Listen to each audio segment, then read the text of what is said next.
mukubwe neza kandi cyane. Uyu ni Emile Mwami, trainer, speaker, mentor. I love you all. Ini Wise Dream Pro. Aho tuzatuganira kuri wealth, health and network marketing cyangwa se ubuzima, ubukungu ndetse na network marketing.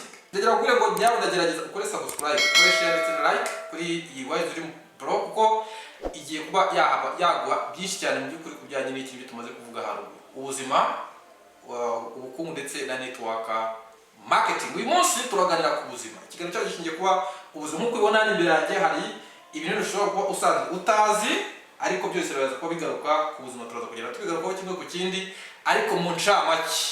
Niyo mpamvu ngwera ngo nuza gukora subscribe uzajya ubona ibiganiro byinshi cyane, ariko noneho bigiye bicagagura ibi ngibi uri kubona imbere yawe nicyo byamarira ubuzima bwawe bwa buri munsi. Kubera iki? Ubuzima buriya ni ikintu cy'ingenzi cyane umunsi ku munsi, kuko buriya iyo ubuzima bumeze neza byanze kuko icyo ushaka cyose wakigeraho kandi mu buryo bwiza, kuko ubuzima ni byo shingiro rya byose.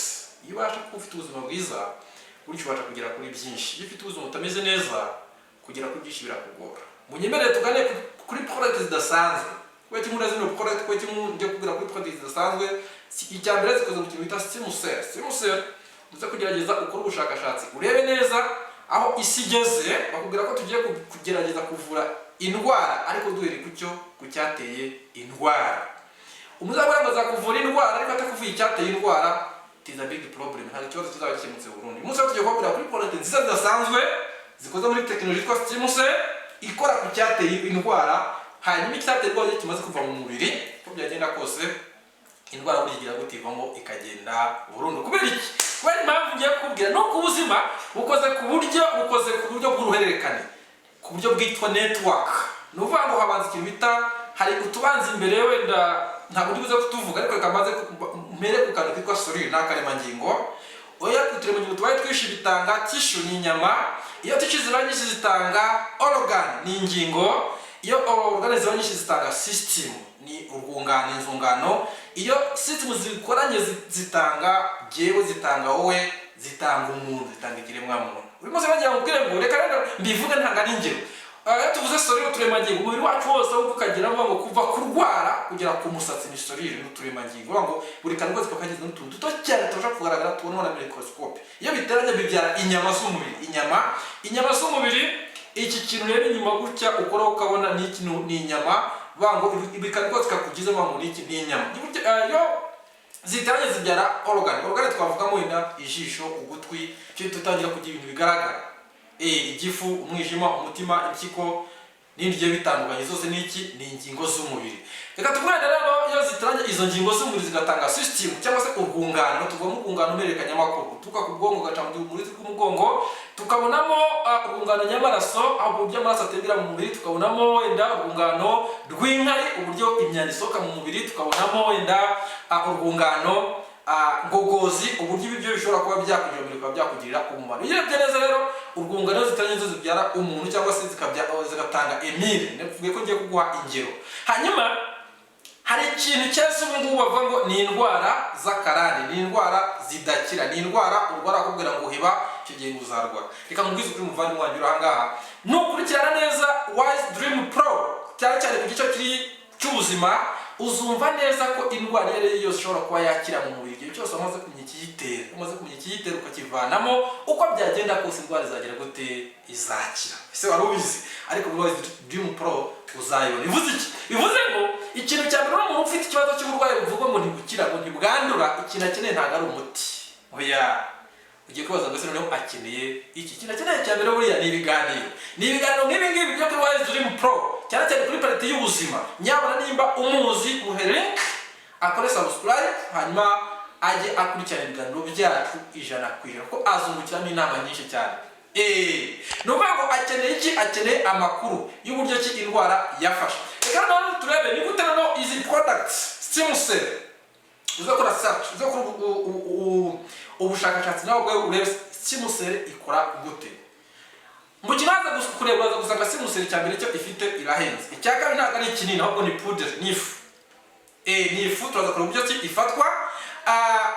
Ikibaza kuyibonaho nuko irafasha, iravura, ifasha gukura igitera ibibazo mu mubiri. Iyo umuntu wabara duhereye kuri product yacu ya mbere muzikoze muri Stimucell Twara kuri product yitwa Perfect Stem Cell. Perfect Stem Cell iyi product nziza cyane ikozwe muri technology yitwa ya stem cell, ariko ikaba ifite formule ituruka mu gihugu cya Swiss. Stem cell, Perfect Stem Cell ni muri product ziri powerful cyane ko zikora mu buryo butatu, ariko muri formulation zigeze muri eshanu. Ariko icyambere nuko ibasha gufasha uruhu, igatuma uruhu rugira gutoro, yifitemo anti-age, ariko zitari za anti-age zihagarika gukura kwa selule. Anti-age irimo hano n'umwana yayikoresha. Icyo ni icyambere. Icyakabiri nuko ibasha gusana tissues zishobora kuba zarangiritse biri kuri selule. Hanyuma icya gatatu ahantu ushobora kuba yakora noneho nuko yinjira cyane muri organs, iciye muri selule, muri stem cell zayo, ikabasha kongera gutuma selule z'ama organ, twibuka ko twamaze kumenya organ icyo ari cyo, zikabasha kongera kuba zabasha gukora. Wibuke neza ko buriya iyi ndwara yagufashe, indwara akenshi bakunze kuvuga ngo ni bakunda kuzikata ngo nizicye, ariko ntabwo ntibyemera zirakira. Bantu menye cyayiteye then igikosore. Niyo mpamvu dusuye professor dukorera cyane, ntabwo twita tubwira mu kinezi no product ya, ahubwo ducisha muri consultation. Urabanza ukagera tukamenya iki kibura mu mubiri wawe, n'icyateye indwara ufite mu mubiri wawe. Bivuze ngo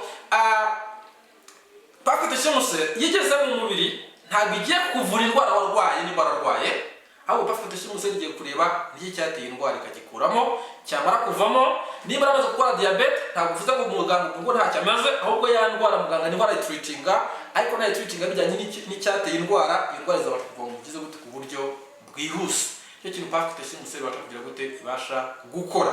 Biva muri wese ayikoresheje, ayikoresha neza, iba nziza cyane ku buzima bwiwe. Mubwira ngo kwibutsa ngo Perfect Stem Cell ntabwo ari y'abarwayi, oya gusa, ntabwo ari y'abarwayi gusa, ahubwo we muzima urayikeneye. Wamaze kurwara nanone kandi ukaba uri ku muti wa muganga urayikeneye. Niba wararwara utaragera ku muti wa muganga, nyabona gera aho dukorera tugufasha ubone Perfect Stem Cell ubuzima bugende neza kandi cyane, ko ni product mu by'ukuri itangariza mu buryo bwiza, mu buryo bwihuse bukagaragara, ibintu bikaba byiza kandi cyane bikaryoha. Ikindi kintu gituma gikura nawe n'uburyo ifatwamo ntabwo ari kinini, ni ukuvuga ngo abantu basanzwe atari umudamu utwite ayishyira munsi y'ururimi wenda mu biganiro byacu bitaha tuzabereka uburyo ki uyishyira munsi y'ururimi kugira ngo abashe gufasha ubuzima bwawe ku buryo bugize gute bwihuse. So ni product powerful, nabwira ngo nyabona inshuti yawe umuvandimwe afite ikibazo runaka cyangwa se ashaka kugira ngo wirinde, cyane cyane turabwira wowe muzima, kuko izi product zacu abarwayi barazikoresha, abatarwayi barazikoresha. Wewe wirinde urazikeneye, wowe wivura ugize gute urayikeneye. Nyabona nyaruka zirahari, nta kibazo dufite cya stock, hanyuma uze ufate iyawe Perfect Stem Cell. Product yacu kandi yitwa tumaze tuyivugaho cyane ku biganiro byacu byatambutse, yitwa Bensolone. Bensolone niba nkuru uza kuza kugerageza mu by'ukuri muri comment ushyiramo product yitwa Bensolone. Product nziza cyane. Iyi product ikozwe na ingredients nke cyane, ikozwe na ingredients zigeze muri enye mu ndakuzivuga, ni royal jelly, akaya ndetse na blueberry, ariko ifatanyije ikintu twita dragon fruits. Ino produit ni gitangaza ko ifitemo antioxidants ziri hejuru. Kwa cyari gitangaza no product ya Perfect ya Bensolone. Mpamvu ari gitangaza cyane nuko ibasha gukora icyo bita detoxification mu mubiri. Bivuga ngo ugeze mu mubiri hose hari uburozi cyangwa se toxine, kizabwira ko zirimo, kizabwira ko zifite, cyangwa ko zuzuyemo, nuko hano zizagera ikazisangamo, irwana nazo, kandi irwana zigira gute zirakurya. Bivuga zisengera vugurura, bivuga igeze imbere gutira abantu bagera kugenda bihanduramo. So ni product nziza cyane. Hanyuma ikindi nuko bitewe na dragon fruit, uzo kora kuri dragon fruit cyo zimaze usanga irwana cyane ku kintu cyitwa diabete. Ikafasha kujyana n'uburyo amaraso atembera mu mubiri. Ikindi ikaba energize, ko yongera imbaraga mu gusanga mu kurikiza guturi isuku kumeze neza. Iyo ikoje mu gusanga ugize ufite imbaraga. Ikindi kintu gitangaje igufasha kuruhuka. Product yitwa Bensolone. Ntabwo ngo migano cyacu byatanze twagiye tuyigomba kenshi cyane, byabyize ko uje kugereza kuza kurikira ikindi kintu twatanze twayivuzeho cyane kuri Bensolone. Tuze kwitindaho cyane ko twatanze ikiganiro gikomeye kandi cyane. Ikindi kintu twafitiye kidasanzwe niki iproduct yitwa Bonitrol. Waza gusanga hano hanze ibibazo bijyanye na system cyangwa se urungano rw'amagufa. Urungano rw'amagufa buri akenshi rukunze kubura, hano dukunze kubura product zarwo, bitewe nuko twafite amakalcium kandi meza cyane ari cyashinzwe mu mubiri, ariko usanga hari izindi tubona. Uyu munsi rero twabonye product nziza cyitwa Bonitrol. Ni ifu, ntabwo ari kinini, ahubwo ni pudere ushyira mu mazi ukanywa. Ikintu kwa cyane na product ya Bensolone nuko ibasha gufasha mu kintu cyitwa cartilage, ahantu amagufa ahurira. uko buri umuntu umubiri ukoresha cyane cyangwa se umara iminsi ukoresha urugingo runaka cyangwa se ahantu runaka ushobora kujya gusanga ziriya cartilage ziragenda ziri gute zishiramo. Niyo mpamvu usanga abantu benshi baribwa umugongo kubera ko abantu bakunda kwicara baba mu office, abantu bakoze siporo nyinshi cyane biruka. Bivuga ngo abagabo murabizi cyane, abadamu babyara ibyo murabizi cyane kuko mukoresha umugongo cyane. Bivuga ngo uko ukoresha umugongo cyane usanga ziriya cartilage cyangwa ziriya disike ziri hagati y'amagufa, ziriya disike z'umugongo akenshi usanga zishobora kuba amacartilage ari hagati yazo ashobora kugenda agira gute abigiramo ibibazo basanga umuntu umugongo ntabwo tubasha kugira gute gufungisiona neza. Niyo mpamvu uyu munsi twabazanye product ishobora kuba yakora kuki kubijyanye na cartilage cyangwa se zino nyama ziba hagati y'amagufa. Iyi Bonitrol nicyo kintu ikora kuri ikintu cyambere ikoraho n'ikindi system y'iki y'amagufa. Nose afite ibibazo by'amagufa, nose ari bw'umugongo, afite ibibazo mu mavi, ikibazo ahantu amagufa ahurira, ino produit barayikeneye. Abantu ba kabiri ni abantu bafite ibibazo by'uruhu. Kino product ikintu gikoze cyane bikoze n'ikintu bita peptide collagen ikomoka ku mafi, nayo ni stem cell. Iyi produit bango kubera ko ifite icyo kintu collagen muzi neza ko ari ikinyabutare kidasanzwe gifasha uruhu rwawe kugira gute gusa neza. Ino produit bayikoresha usanga uruhu rwawe rugize gute rusa neza cyane. Umuntu ushobora bayikoresheje baba bayikunda cyane bitewe n'icyo kintu cyo kuba ifasha uruhu rwawe kugira gute rukongera rukaba rwiza, rukagira umwimerere warwo. Si ibyo gusa, abantu bafite ibibazo by'amenyo ni nziza cyane, ariko none ku muntu ufite ikibazo cya kanseri produit ya Bonitrol kwikoresha ni sawa cyane bitewe n'icyo bita peptide collagen igize gute irimo. Utikora ikirego ino product ya Bonitrol cyangwa se bitewe na collagen irimo, iyo uyikoresheje ibasha guhagarika gukwirakwiza kanseri mu mubiri. Byumvikana neza, ntabwo ino produit yo kuvura kanseri reka mbikubwire gutyo, sibyo?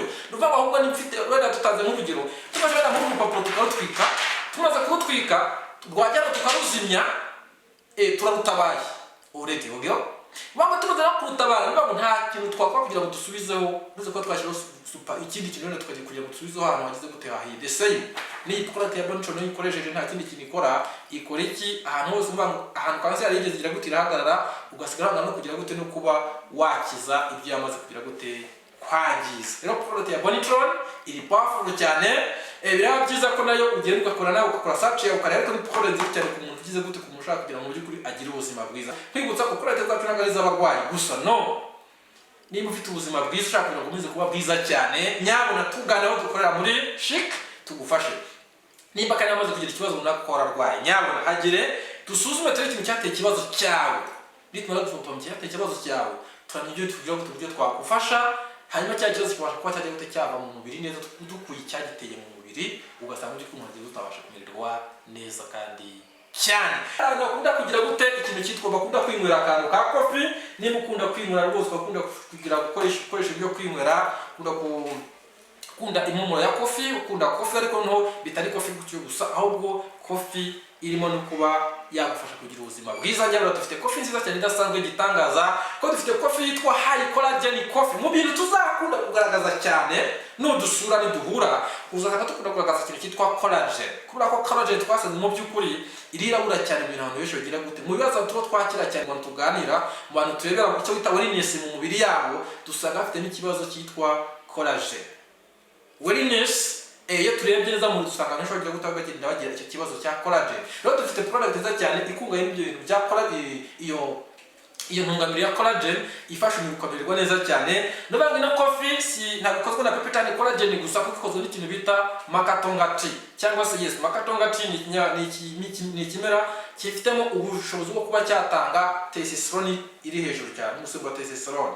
Makatonga tea irabikora cyane. Hanyuma ikindi ikaba yifitemo cacao beans ifasha cyane gukora ku bwonko. N'ubwo ngo ikoresha ino coffee iba nziza cyane ku kintu cyitwa brain, ubwonko bugakora neza, ubwonko muri kwihuta muri speed, ugasanga umeze neza cyane ku mfite imbaraga z'ubwonko. Hamwe rero noneho na Arabica coffee nayo irimo muri high collagen coffee yacu. Mu by'ukuri ugasanga mu by'ukuri ikabasha gutuma nyine yigira coffee yihuye n'iyo tonga tea, igahura n'iyo cacao, igahura na peptide collagen, usanga ari ikintu cyiza cyane gifasha kuba cyafasha ubuzima bwawe. Itanga rero itanga imbaraga mu mubiri wawe, ikora ku mutima, ituma umutima ukora neza kandi cyane. Hanyuma ikindi iyo wayikoresheje ubongo uruhutse nziza cyane, ikindi kazamura umusemburo w'icyo bita testosterone ku bagabo. Bagikora kujyanye n'ikindi cyo bita libido. Ni coffee nziza cyane abwira ngo nyabona uyegere kandi kari kofi mu by'ukuri ko yamaze kwemerwa hirya no hino ku isi. Nivuga ngo nta muntu n'umwe no product utayemerewe ko yagira gute ko yayikoresha, sibyo? uwo ari we wese, kuko ni product mu by'ukuri zemewe ku rwego mpuzamahanga. Rero nabwira ngo nyabona muzegere muhagere, dukora kuri Chic cyangwa se bakaduhamagara tukakurangira neza aho dukorera, hanyuma ugahabwa amakuru yuzuye ku buzima, ko buryo ubuzima ni ingenzi cyane, kandi ubuzima buryo ari ufite ubuzima bwiza buryo uko byagenda kose icyo washaka kugeraho cyose wagira gute wakigera. Niyo mpamvu kuri Wise Dream Pro twarere kujyanye n'ikina health cyangwa se n'ubuzima, nuko nugira ubuzima bwiza ndagira ngo bwiza kuri ngo inzozi zose uzaba ufite uzabasha kuzigeraho. Nimba mu by'ukuri inzozi zose uzaba ufite ubuzima bwiza uzazigeraho hamwe no kugira gute no kubwitaho. Rero mufate neza, nufata neza inzozi ufite ukaba uzipanze, ndakubwiza ukuri bizakunda kandi cyane. Guys, igakora subscribe kwiniri ni channel yacu igiye kujya hicaho ibyo bintu bikora bitatu, hazacaho health, hacaho ndetse na network marketing, n'ubuzima, ubukungu ndetse na network marketing. Hanyuma mugire ubuzima bwiza. I love you so much. Telefone igendanwa ni 0789830900, hanyuma ukabasha kuba wajya naho dukorera tukuha inama z'ibindi bigiye bitandukanye kuri ibyo bintu bitatu twavuze: ubuzima ndetse n'ubukungu ndetse na network marketing.